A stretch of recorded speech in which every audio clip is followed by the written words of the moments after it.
Hello mga body, dapat bago ka mag-start 7 days conditioning ay nakapag-perfect ka na at bacterial plus in day 1 hanggang 3 build-up phase. Layunin, palakasin ang resistensya at stamina. Ehersisyo, light hanggang moderate walking, stretching, short fly.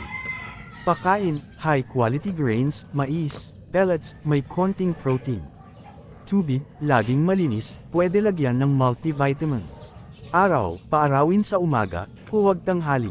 Tip, obserbahan ang dumi, dapat buo at hindi basa. Day 4 hanggang 5, peak conditioning. Layunin, ilabas ang lakas at bilis. Ehersisyo, mas intense sparring, light practice kung sanay na. Pakain, bawasan konti ang dami pero mas quality. Carbs, dagdag konti para sa energy. Tip, dapat alerto, mabilis kumilos, at hindi matamlay.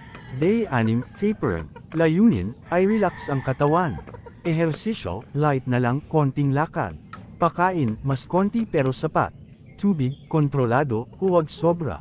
Tip, iwas stress, tahimik at komportable ang kulungan. Day 7, fight day. Layunin, ready sa laban.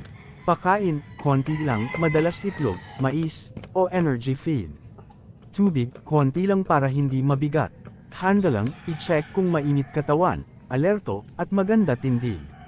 Tip, huwag pakainin ng sobra, dapat magaan at mabilis.